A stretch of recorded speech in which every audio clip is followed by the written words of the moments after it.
Okay, let's try this again. Probably need to share the link again. Yeah, it got shut down. I had a feeling it would happen though, but I don't mind. I guess I'll just wait for everybody to come in and do a little bit more doodling, more doodling in the meantime.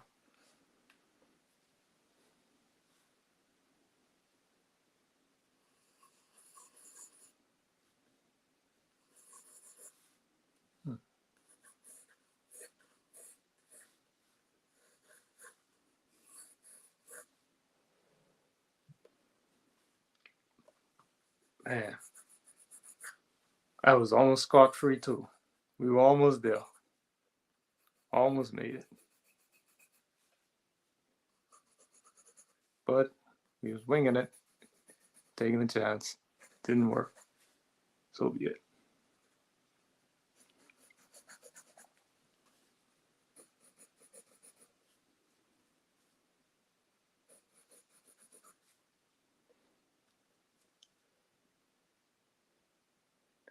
Oh, peace, Emmanuel. Yeah, I was telling the story. That's the reason I actually watched the show because I just saw that one clip. I was looking for something else and I saw that clip. I was like, what is this show? And that was it. I was hooked on it after that. I also chose that clip because the episode number was 111.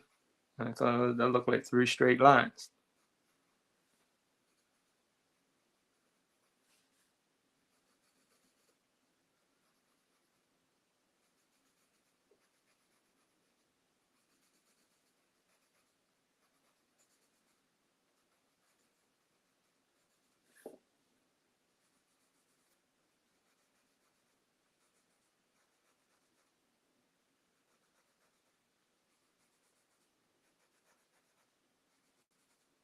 Give it one more minute.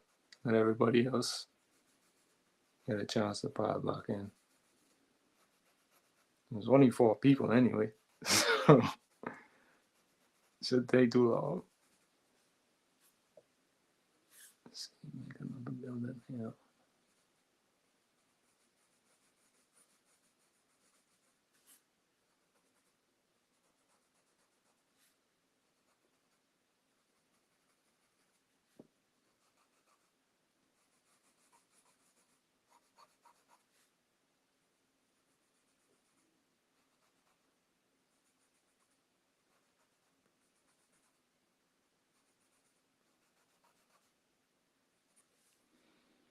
Easy, Maguio.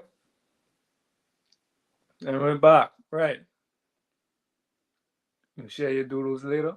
Okay, cool. Said making a spaceship. This is just a city block.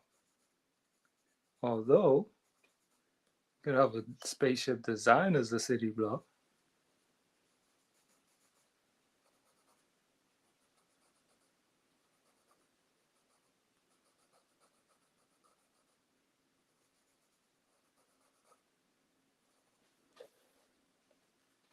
Oh, a factory.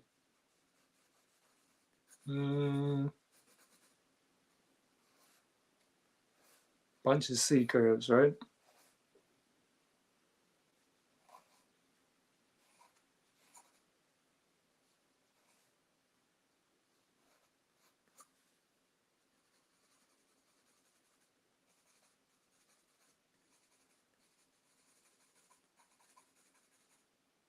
Bunch of diagonal lines. And you got smoke.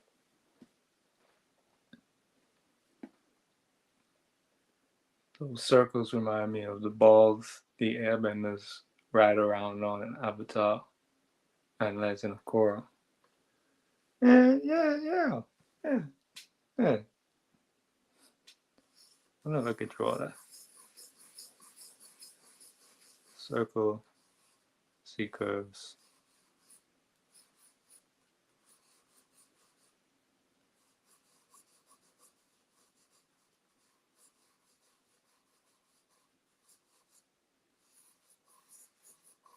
You know, some wind Look like Saturn now. Maybe some leaves.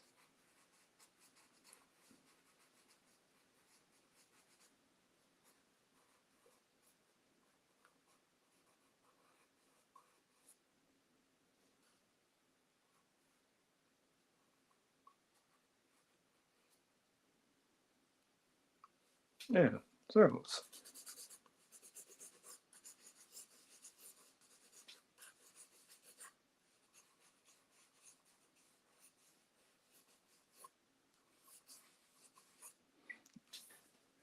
All I did was make lines. The thing about lines too is once you get a handle on all of the different aspects of it, whether it's or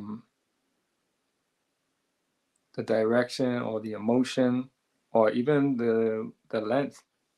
You know, you could have a long line and a short line, long line, short line, short line. Now you got a street. But you can combine lines in very different ways. And again, once you close a line off, you make a shape. And shapes aren't always geometric. Like a circle is a geometric shape, um, or a rectangle, or a square, or a cube. Right? These are geometric shapes, but they don't always have to be, right? Because, like I just drew, you have leaves. These are what's known as natural shapes. But even these natural shapes, they're just lines that have been connected at a certain point. And you can be creative and disconnect them at one part and connect them at another. You know, especially with natural shapes, you can make a type of tree that no one has ever seen before. You know, or you can make human beings, which is just a collection of natural shapes. You know, we're not made of geometric shapes like that. So that's another thing that you can do. And some examples of artists who, like, there are some artists who use lines exclusively. You know, just um, one of these different elements. They use them with different elements as well, but as they include other elements, you'll see some being more pronounced than others.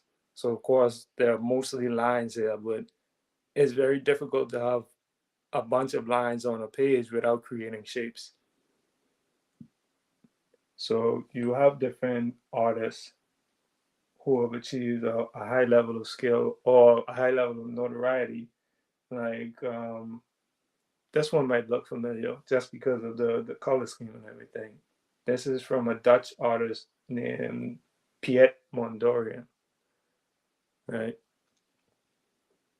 You know, so you may have seen some of his work or at least something like it before, but it's nothing but lines, right? But you also have other elements at play, like you have your colors, you have shapes. Um, with this one, the lines look a bit more natural.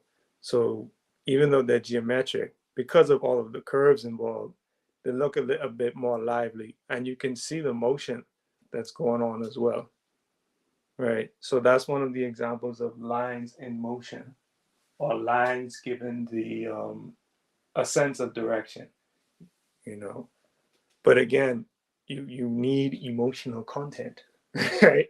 You need that line to direct you towards a greater truth. Otherwise, you're just pointing at the finger and you're missing on that heavenly glory. The heavenly glory isn't outside of you, it's coming from an internal source. But if all you're doing is looking at the external manifestation of what's drawn or what's made, then you may miss the point. So there was an artist who was very big on that, and his name was, I have his name, but I don't remember it.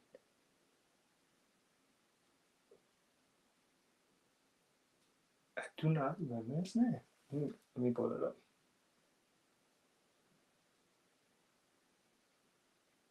It's Lewin something. Saul Lewin? I think that's it. Yeah, Saul Lewin. So Saul Lewin, Sollewin,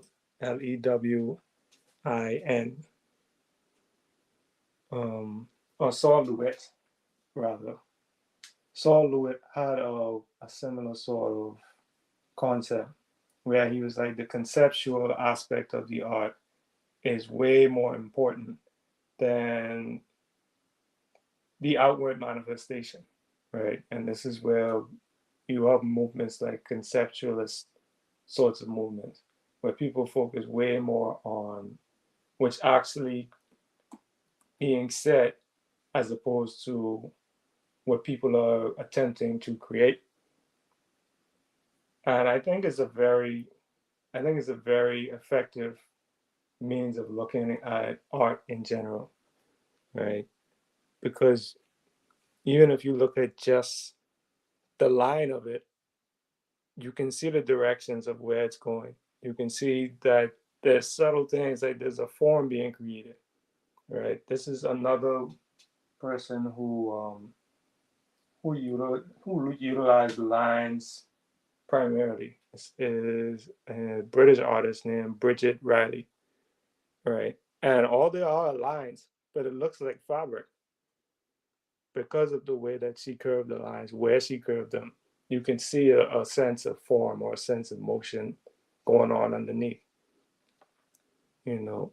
And that's why it's important to understand exactly how you can utilize your lines. If you can utilize them to a great effect, then you may only need to focus on lines primarily. You may not necessarily even need to focus on anything anything extra. And you can get to a very minimalist place where you're not trying to be um, snarky or uppity about it. I'm a minimalist. I only need certain things. You know, you may be a minimalist because I don't want the idea to be crowded, or I don't want people to think I'm supposed to fit into a certain box, so they expect me to say certain things. Like, have you ever been in a situation like that? People expect you to say certain things because that's what you've said before, or that's what you've always said, or that's how you always been. So I'm just gonna expect this from you.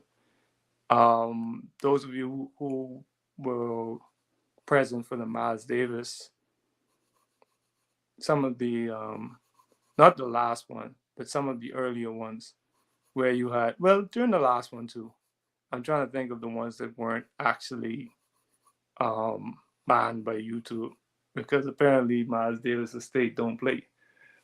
But he was saying the same thing. Everybody's saying they like the old Miles Davis. They like the old Miles Davis. But they were obsessed with the outward form. They were obsessed with what he created um, in the beginning and what they were used to. And they didn't necessarily, not everyone at least, some of his fans did, but everyone didn't necessarily want to go for the ride. They were way more obsessed with where you did this thing before and I liked it. Now I want you to do it again with a slight variation. I don't want you to change too much because if you change too much, I might not like it. You know, and you're gonna ruin the moment for me. But the expression of art isn't so you can have a moment alone. It's like a conversation.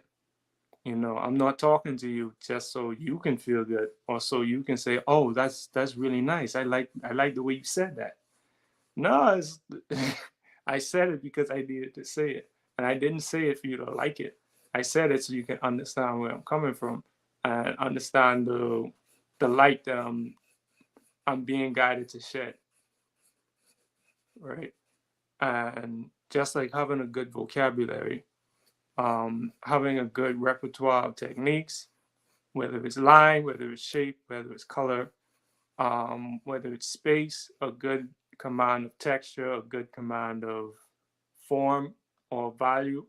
You know, all of these different things help you to make better decisions on a canvas, but you have to practice them.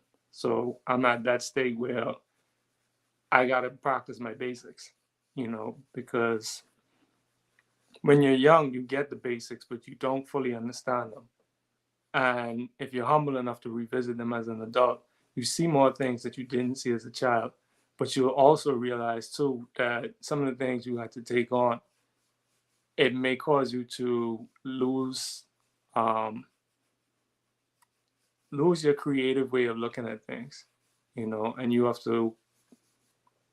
got to dust that off again, and really revisit your creative way of perceiving the world without all of these um, preconceived notions that you may come to the table with and that you may try to enforce upon the world and say, well, things have always been this way and I don't want life to change now because I'm comfortable, you know. But if you're humble enough to say, okay, life is going to change, tomorrow may not necessarily look like I expect it to look because I only have today and my past as a frame of reference. So, how do you articulate your vision of the future, if you've never experienced it? It's only going on in your mind, right? But your mind is your greatest weapon. No matter how many pencils you have, if you have a keen mind and you're able to articulate what it is that you're seeing in your mind, then you can still make stuff. I've seen people with no arms. I've seen a dude with no arms playing guitar with his feet. Imagine that. I think I mentioned it before, but I'll mention it till the day I die. That was impressive to me because I could barely play it with two arms. He's playing with his feet, well, and singing. I don't know if that's still on YouTube. A lot of classic YouTube stuff is gone. But that was always so cool to me because he was really in touch with what was going on internally. And he didn't look at what was going on externally to say, well, I don't have any arms, so how can I play guitar? Only people with arms play guitar, you know. Yeah, but all of these things are aspects of line. And as you can see, what I did here was there are some thick lines, and of course, there's some thinner lines. And this is a technique that you can use as well in terms of this is what calligraphers use. Um, Calligraphers are people who, I guess I should go to a different page. Calligraphers are artists who typically create artwork using words and letters, right? They'd use word form and letter form. And one of the techniques they would utilize in order to do it is using varying weights, what's called a weight in their letters. So I may do something like this, and it comes out relatively thick, or I can do something like this, and it comes out very thin. Or I can do something like if I want to make a C, I can make a C. They have certain pens where, depending on the direction that they turn the pen, it would change from thick to thin. I'm not cool. I'm not good enough to do it with a pencil. But you would have this aspect, like the Coca-Cola sign. You have this part of the C much thicker, and then it will go back to thin, right? And they'll play around with thick and thin. And there's a myriad of things you can do with that as well. But you can also do that if you do a quick sketch. Let's see if I could do one with just lines. You can also do that with people, right?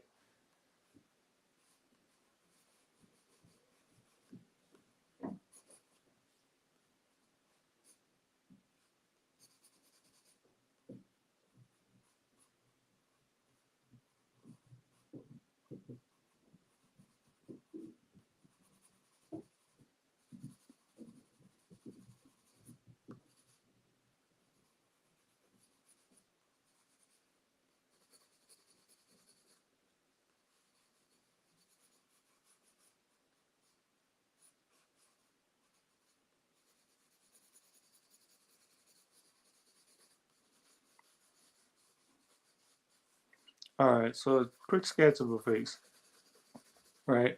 And notice there's no outlines, really. you can barely make out that it's a face. You see a couple of sockets for eyes, you see a nose, you see a mouth.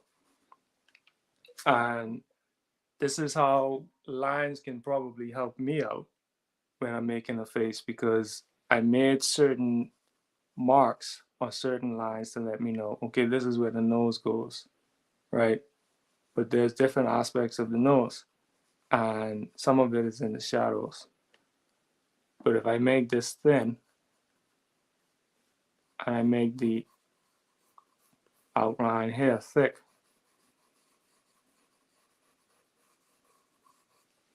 make the outline here thick,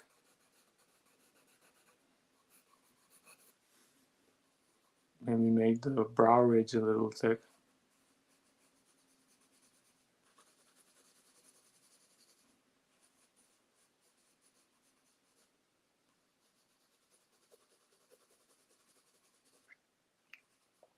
I can effectively create what's known in value as a terminator. A terminator is a line that lets you know that a form is changing dimension, right? So got a circle, easier to explain with a circle. And I know that, okay, down here is shadows. This line here would be the point where it stops being this tone here and it moves into this darker tone here. And it can still get darker or lighter, but this is your terminator, right? And I can easily define that with a thicker line.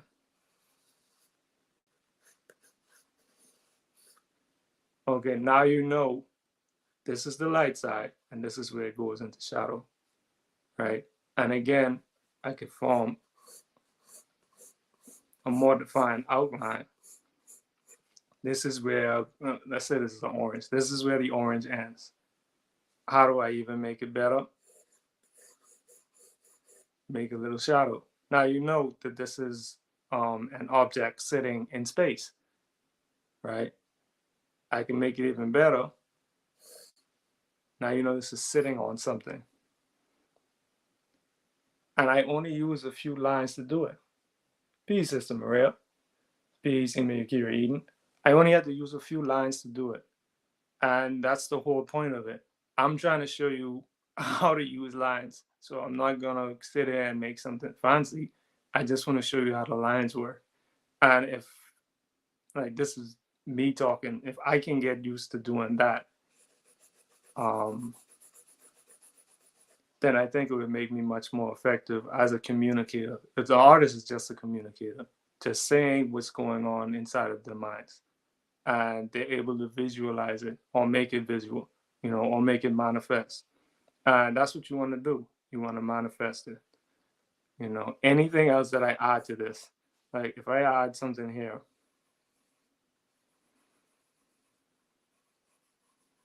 like you start to see, oh, it's an orange. That my job is done. I don't need to do nothing else. You know that I'm drawing an orange. I'm thinking about an orange. I probably a little extra thirsty or want some orange juice now that I said the word orange, because of this fast. But it's an orange. Anything else that I do, any extra technique, is superfluous at this point. I did my job because I put the information on paper. This is an orange. If I want to specify it a little bit more, I could specify it some more. I may add some more value, and I may even add what's known as, and I'll cover this more in the value segment, but I can add what's called an occlusion shadow, because there's no light getting there.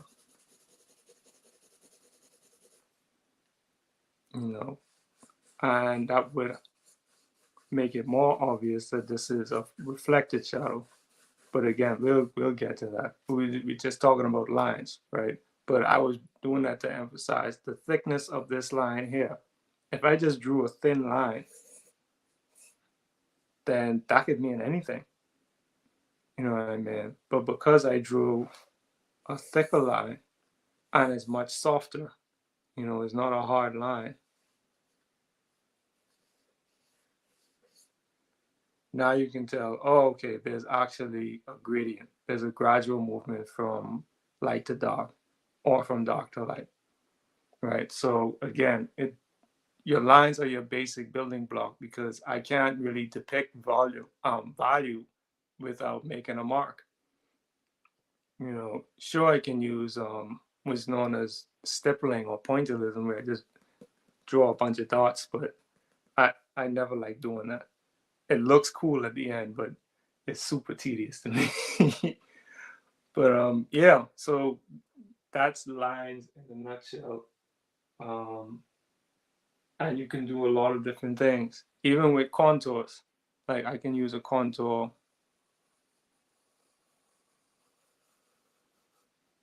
and just outline his face.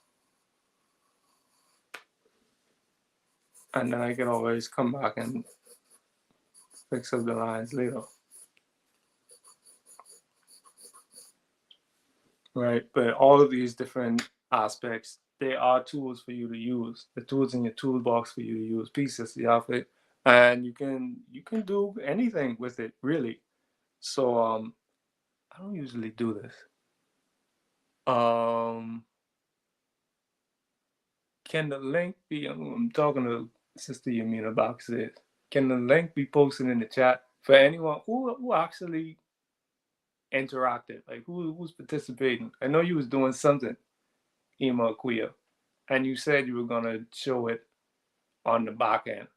But you're more than welcome if you were following along, if you had a pencil with you, or even if you still have if you're still willing to do it now, and you want to draw something, you're more than welcome to join and share what you've been doing. Or we could go through a little exercise and draw something, you know. But this is like on the fly. I didn't plan this. So if you don't do it, that's fine too. But yeah, we flowing, right? We vibing, we experimenting. So I'm going to keep going for a couple more minutes. But if anyone wants to join in, feel free to do so. Let's see where this goes.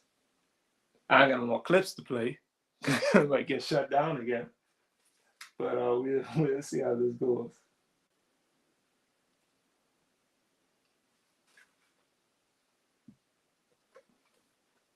Yeah, man. But motion is something I always wanted to play around with.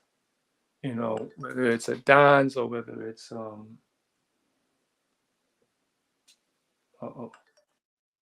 getting smoke signals. Whether it's a dance or a leaf blowing or someone throwing something, I was always interested in. That one has been uploaded. Okay. Oh, right. I forgot about this other clip. I don't think I'm gonna be shut down for this one. Yeah, give thanks, Sister Yamina. I forgot I had asked you to do that one.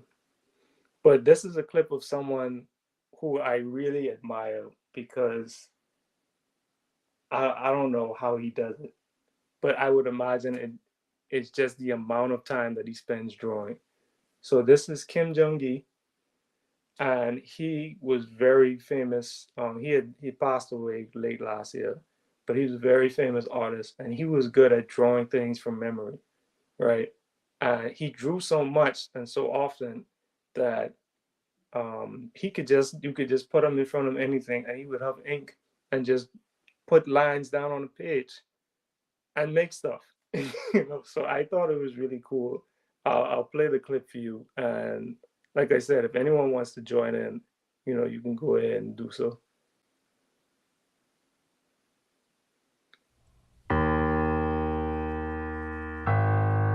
Should be playing any minute now.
Easy peasy, right? Yeah, man. He was really good. Oh, don't worry about it, Sister Sovereign Eats. What I'll do is we can do something interactive net strong as well. So you could bring your pencils and pods and stuff like that. Like I said, this was kind of all this stuff is impromptu. I gotta even say, just this was impromptu. All of this stuff is kind of impromptu. Like sometimes I don't come up with a theme until the night before the day of, so don't feel like you're being left out. Makuya was just quick to the draw.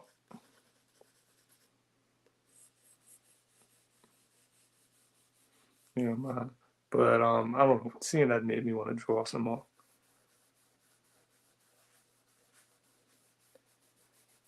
But yeah, those are some of the aspects of line. Even when it comes to shading something circular, like an orange or drawing over here. Again, you have that line, but you may not necessarily want to use I guess you call this hatching, what I did, right? Because you're just drawing parallel lines really close to each other. Um, with this technique, I would use various different pressures, right? But you can just use lines.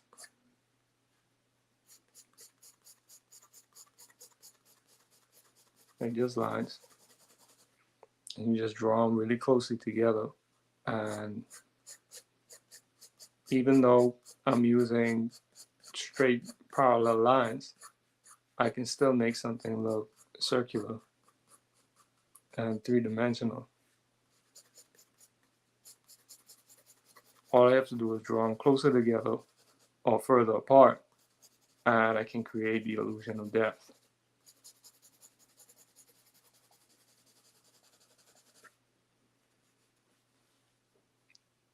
See? So got a similar result right there.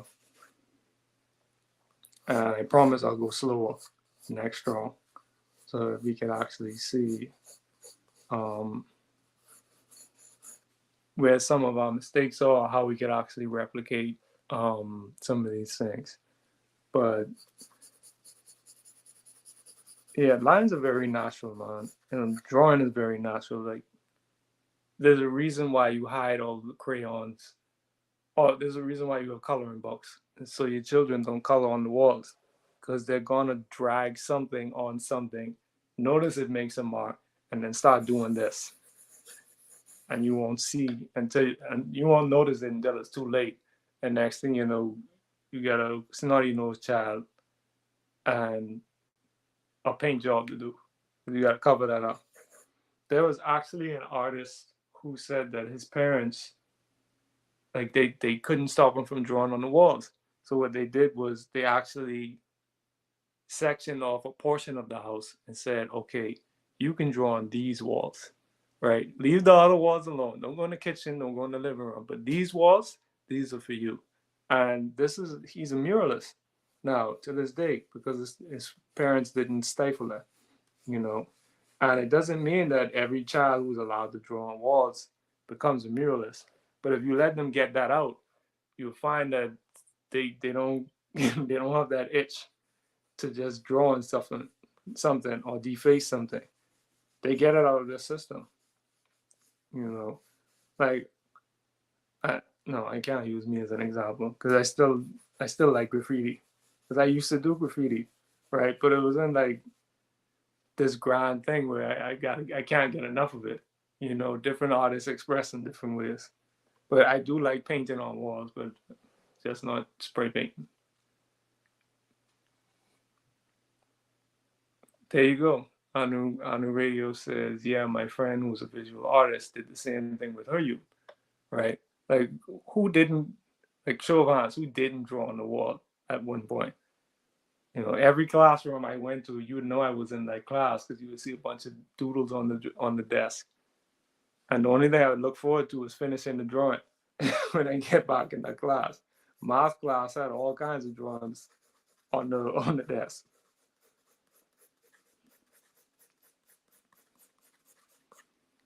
But again, it's just, I don't know if this is visible. Yeah, just horizontal lines. Well, parallel lines, sorry. But I could do it horizontally too, right? These are diagonal lines, even though they're parallel. But let's try it horizontally. Right. And these are lines. So even though even though we're shading something circular, it still looks like what you call it? It still looks around. It still looks around. You know.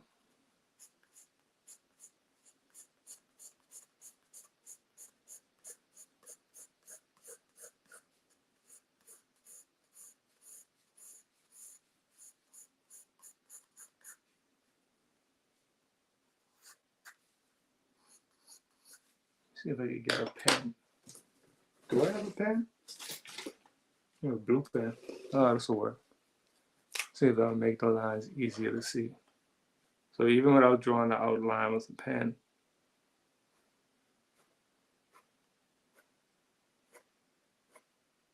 just drawing lines.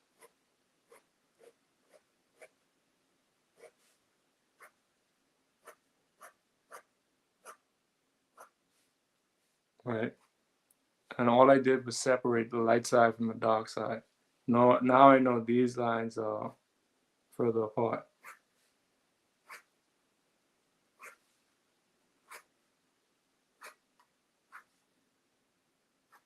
And I can even draw short lines. And I can even use short lines to indicate the terminator.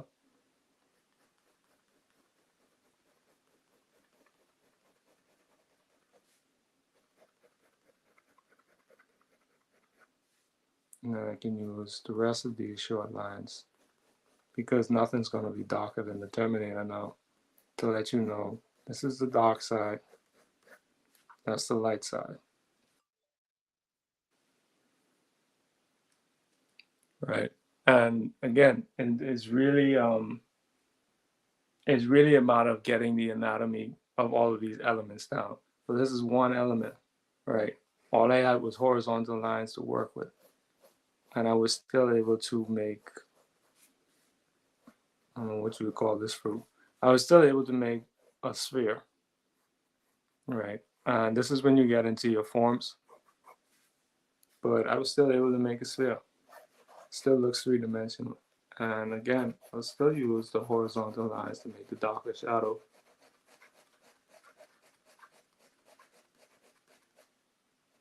I use the short ones to make an occlusion shadow. And now it looks three-dimensional. And this is using a minimal amount of lines, which I'm really striving towards. I think that's so cool when someone can just draw the appropriate amount of lines just to get the point across. There was a joke that an artist sold a painting to some clients, and when the clients invited this artist to dinner, um, they told him he could have a look around. So he walks down the hallway and he's looking around and he sees the painting. So when the host comes back and they said, are you comfortable? You need something to drink? They caught him in the hallway still working on the drawing because the drawing's never finished or the painting's never finished. So they kept trying to fix it. And that's how you feel once you start working on something and you have an idea of what it is. And it's like, I can make it look more like that thing. I can make it look more like that thing. I just need to add this thing. I just need to add that thing. And you keep working it. There's such a thing as overworking a piece of art. As long as you get the point across, you're good.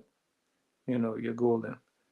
But if you're trying to make it look like what someone else did, then it's gonna be worse because it's like having a child and trying to make that child like Cindy Lou down the street, or you're trying to make your child like Mary Sue, but nobody's like Mary Sue. Yeah, man. So that's like that's some of the introductory stuff to those 7 elements of art. There's definitely a lot more to dive into, but I said I keep this short. Um, but I think we're on for over an hour. We combined the live that was canceled. Willfully you all like learned some stuff, and I wasn't just here rambling. you know. Um, but yeah, let me know if you learned anything. Let me know if you are actually interested in doing something interactive next strong, and we can do something cool. Just with the elements. Not necessarily trying to make something fancy, but just learning different tools. And it's like learning a language.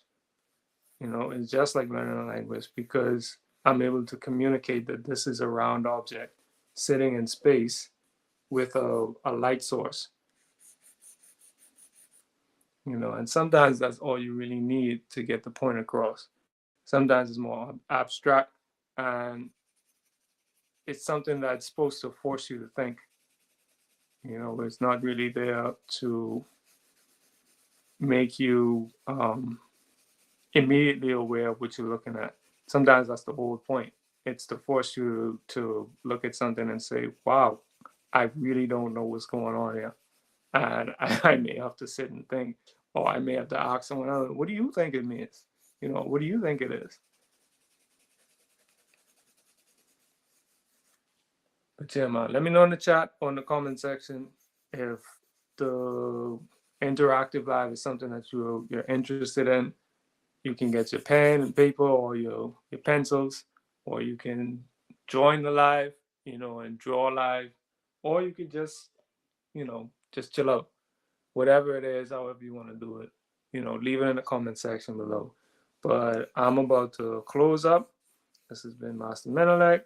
Willfully, you all got something out of this, and I am out, as they say in Canada.